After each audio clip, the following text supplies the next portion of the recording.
ওকে, so তোমরা হয়তো ভাববে যে ভিডিও কেন আসছে না এখনো।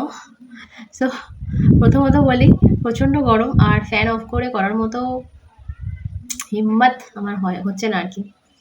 দরদর করে ঘামবো, এদিকে থাক মানে ধ্যান থাকবে না আমি রিড করবো। এসি কেনা হয়নি এখনো অবধি। আর কুলারে প্রচণ্ড আওয়াজ। তো ফ্যানে আগের দিন একটা ছোট্ট শর্ট করেছিলাম, তো তোমরা অনেকে কমেন্ট করেছো যে নয়েজ লাগছে, তো এই কারণে হচ্ছে না আর কি। তো আজকে একটু হাওয়া টাওয়া দিচ্ছি আর কি বাইরে। হ্যাঁ, একটা সাহস করে বসলাম ফ্যানটা অফ করে। এই হচ্ছে ব্যাপার, এই জন্য হচ্ছে না, ঠিক আছে। সো ওকে, দেখা যাক কি আসছে, কি রিডিং আসছে তোমাদের জন্য। Complicated, okay. Lots of twists and turns, naughty situation.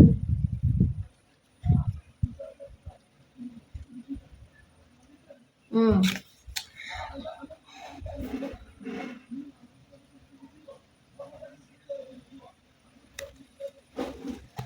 হঠাৎ করে আমি আগের দিন একটা রিডিংয়ে বলেছিলাম বোধহয় তোমাদের, যে হঠাৎ করে কেউ একটা সামনে আসবে যেটা খুব আনএক্সপেক্টেড তোমাদের।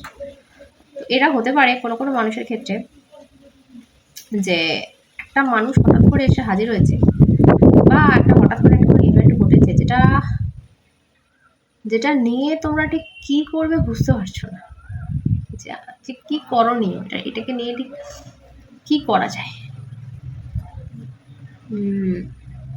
তোমার লাইফে এই মুহূর্তে আমার যেটা মনে হচ্ছে, যার সাথে যাচ্ছে চ্যানেল হচ্ছে আজকে রিডিং, তোমার লাইফে এই মুহূর্তে প্রচুর টুইস্ট অ্যান্ড টার্নস আসছে, মানে তোমার তোমার আনএক্সপেক্টেড কিছু জিনিসপত্র তোমার সাথে ঘটছে, বুঝেছ। তুমি নিজেও হয়রান যে কি হচ্ছে এগুলো। একদিকে খুব মিষ্টি, মানে একদিকে তোমার ভালো লাগছে, কিন্তু আরেকদিকে তুমি খুব কোনো কোনো জিনিসের ক্ষেত্রে আমরা হয় না যে ভীষণ এক্সাইটেড হই যে ভাই কি হবে, আবার সেই একই ব্যাপারটা নিয়ে আমরা ভীষণ ভীত হই যে ভাই কি হবে। তো কখনো কখনো এই ব্যাপার, যেমন ধরো কোথাও ঘুরতে যাও পাহাড়ে, বা কোথাও যখন আমরা ক্যাম্প করতে যাই বা এরকম কিছু, সেটা ভীষণ একটা এক্সাইটেড জিনিস। কিন্তু আমার ভেতরে ভেতরে ভয় লাগে, যেরকম প্রথমবার ফ্লাইটে চড়তে ঠিক যতটাই এক্সাইটমেন্ট লাগে ততটাই ভয় লাগে যে ভাই কি হবে। তো এইরকম একটা আমি আজকে এনার্জি পাচ্ছি তোমাদের লাইফে। হঠাৎ করে এমন কিছু টুইস্ট এসছে লাইফে যেটা ভীষণ সুইট, যেটা ভীষণ ভালো, তোমার মিষ্টি লাগছে, এক্সাইটমেন্ট লাগছে। আবার একদিক থেকে তোমার সেটা নিয়ে তুমি একটু কনফিউজড, একটু ভীত, যে ঠিক হচ্ছে তো, ঠিক করছি তো, কি হতে চলেছে। সো ওকে,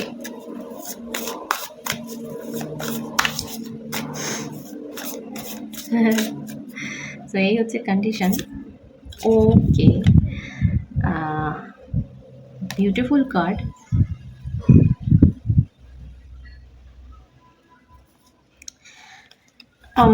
একটা কোয়েশ্চেন মার্ক পাচ্ছি আমি তোমাদের থেকে, কোয়েশ্চেন পাচ্ছি, যেটা হচ্ছে যে কেউ একজন বলে দিক আমি ঠিক করছি কিনা, বা কেউ একজন বলে দিক যে এটার পর কি হবে। আমার কোথাও একটা মনে হচ্ছে তোমরা ভুল রাস্তা নিয়েছো, অলরেডি যে রাস্তায় আছো সেটা ভুল, একটু কারেকশনের দরকার আছে আই থিঙ্ক, তার জন্য এলো এই একটু অদল বদলে লাইফে খুব সুন্দর একটা জিনিস আসতে চলেছে, বিউটিফুল একটা জিনিস আসতে চলেছে। মেবি তোমার মেন কোনো একটা প্রবলেম আছে লাইফে, সেই প্রবলেমটার সলিউশন পেতে চলেছো।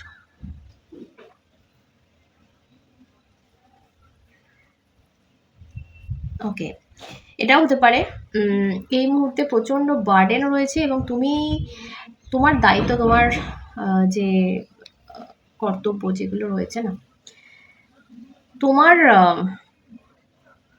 যতটুকু ক্ষমতা তার থেকে বাইরে তুমি অতটা দায়িত্ব ঘাড়ে নিয়ে নিয়েছো।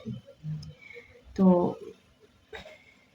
এটা করো না, এটা এই কারণে বলছি যে তোমার যেটুকু ক্ষমতা তুমি সেটুকু মাথায় তুলতে পারবে, তার বেশি তুললে কিন্তু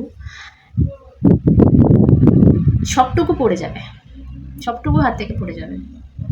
তখন তুমি কিছুই করতে পারবে না, কারোর জন্যই কিছু করতে পারবে না। তো যেটুকু তোমার আয়ত্তের মধ্যে সেটুকু করা উচিত। আর এটা করতে গিয়ে না মানুষ কি হয়, যখন আমরা আয়ত্তের বাইরে চলে যাই, অনেক আয়ত্তের বাইরে গিয়ে কিছু করতে যাই, তখন আমাদের ভুল হয়, ভুল পথে চলে যাই আমরা। ঠিক আছে,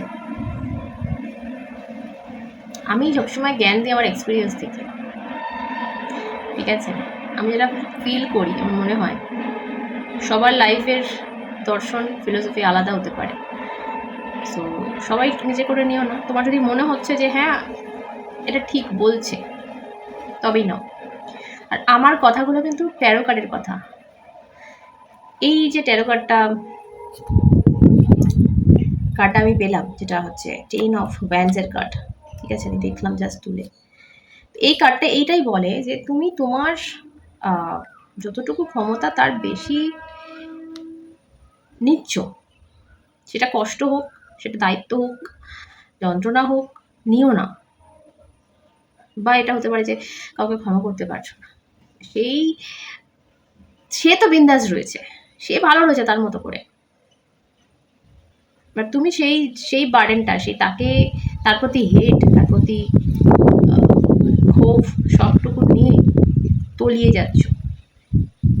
তো ক্ষমা করো, ছেড়ে বেরো, নিজেকে মুক্ত করো, যাতে তুমি তোমার মতো করে বাঁচতে পারো।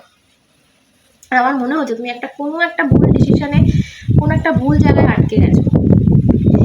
এইটা থেকে বেরোলেই কিন্তু লাইফে এই সুন্দর জিনিসটা, যেটা আমি দেখলাম, সুন্দর একটা কার্ড দেখলাম, এই যেন আমার যেটা মনে হচ্ছে যে ঈশ্বরের কি বলবো, তোমার কর্ম ভালো কর্মের ফল যেন তিনি এবারে হাতে করে এরকম দিচ্ছেন তোমার।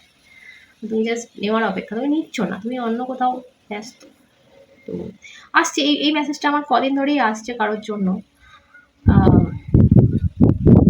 দেখো, তোমরা যারা আমার সাবস্ক্রাইবার, আমার সাথে কানেক্টেড,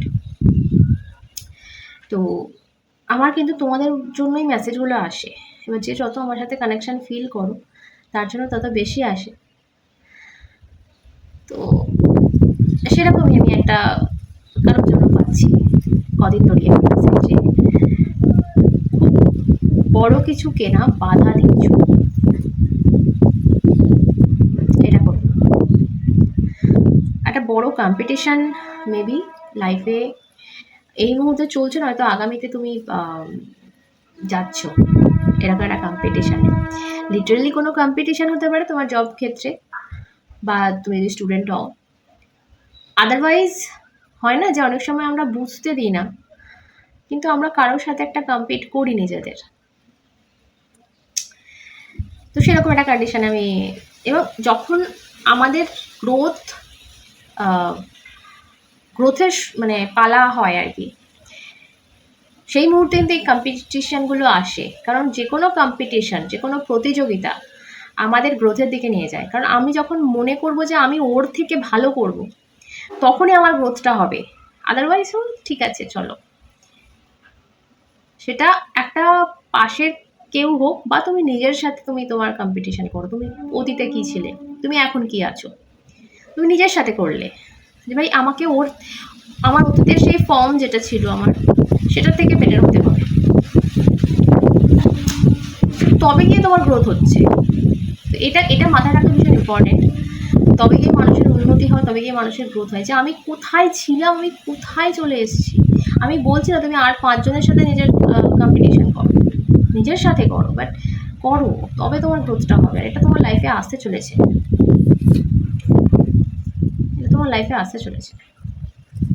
ঠিক আছে। কোথাও একটা প্রতিযোগিতা দেখছি, কোথাও একটা লিটারালি একটা লড়াই বলবো না আমি এখানে, এটা ঠিক লড়াই না, তবে হ্যাঁ একটা থ্রু একটা এনার্জি তুমি এগিয়ে যাচ্ছ এবং কিছুটা করছো, ঠিক আছে, এবং সেটা তোমাকে একটা সুন্দর জায়গায় নিয়ে যাচ্ছে। এটা এটা ভীষণ ইম্পর্টেন্ট। একটা সুন্দর আম, একটা ছোট্ট স্টেপ, রোজ ধরো গাছে জল দেওয়া, ছোট্ট একটা কারোর জন্য আমি বলবো একটা রুটিন করে নাও, সকালে উঠে গাছে জল দেবে, রুটিন করে নাও। So better. এরকমই এই উদাহরণটার মাধ্যমে আমি বলতে চাইছি, এরকম ছোট্ট একটা রুটিন বা একটা ছোট্ট একটা বদল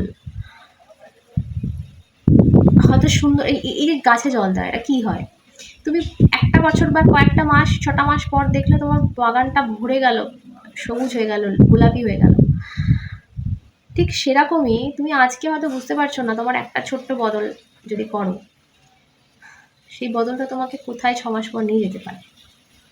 তো একটা কোনো চেঞ্জ, একটা পরিবর্তন দরকার। অনেকে কমেন্ট করবে আমাকে, আমি জানি, দিদি ঠিক কোন পরিবর্তন? ভাই, তোমার পরিবর্তনটা একরকম হবে, তোমার পাশে আরেকজন দেখছে আমার ভিডিও, ঠিক আছে, ভিডিওটা দেখলে বুঝতে পারবে কত মানুষ দেখছে। তো আমি স্পেসিফিক্যালি তোমারটা কি করে বলবো? এরকম অনেকে কমেন্ট করে, বলে দাও কোন পরিবর্তনের কথা। তার জন্য পার্সোনাল রিডিং নিতে হয়, সেটা তোমারটা আমি আলাদা করে বলবো। বাট এখানে তো সম্ভব না, এটা তো কালেকটিভ রিডিং হচ্ছে সবার জন্য, তো সবার ক্ষেত্রে আলাদা হবে। আমি তোমার ক্ষেত্রে তুমি হয়তো, আমি হয়তো একটা এ যে মানুষটা দেখছো, তোমার ক্ষেত্রে তোমার একটা দৈনন্দিন স্বভাবের পরিবর্তন করতে বলছে হয়তো ডিভাইন। বি ব্যক্তির হয়তো কাজের জায়গাটা পরিবর্তনের কথা বলছে। সি যে ব্যক্তি, তাকে হয়তো বলা হচ্ছে তোমার ভালোবাসার মানুষটাকে ক্ষমা করে দাও, দিয়ে তুমি এগিয়ে যাও লাইফে। ডি যে ব্যক্তি, তাকে এরকমই খাওয়া দাওয়ার হয়তো কিছু রুলস রেগুলেশন পাল্টাতে বলা হচ্ছে। ই যে ব্যক্তি, তাকে হয়তো বলা হচ্ছে যে সব কিছু আলাদা রেখে কাজে মন দাও, তাতেও একটু সময় দাও। তোমার ভালোবাসার জীবনে সমস্যা থাকতে পারে, তোমার পার্সোনাল লাইফে সমস্যা থাকতে পারে, বাট একটু দেখে দিতে হবে। সো সবার ক্ষেত্রে আলাদা আলাদা, আরও অনেক কিছু থাকতে পারে, এগুলো ছাড়াও অনেক কিছু থাকতে পারে। তো সেটা আলাদাভাবে যখন রিডিং করবো তোমার, তখন বলা যাবে। সো আপাতত এটাই আমার আসছে কালেকটিভলি, যে একটা কিছু চেঞ্জ, পরিবর্তন প্রয়োজন, যেটা তোমাকে খুব সুন্দর একটা জায়গায় নিয়ে যাচ্ছে। আর এই পরিবর্তনটা খুব হিউজ কিছু না, ডটার অফ কয়েন্স তো খুব সিম্পল, সাধারণ, ছোট্ট কোনো পরিবর্তন। মাথায় প্রচুর ভার তুলে নিয়ে যে একটু নামিয়ে দাও, জাস্ট এইটুকু, মাথা থেকে একটা জিনিস নিয়ে জাস্ট রেখে দাও, আর কিচ্ছু না, বিশ্বাস করো। ভালো থেকো সবাই।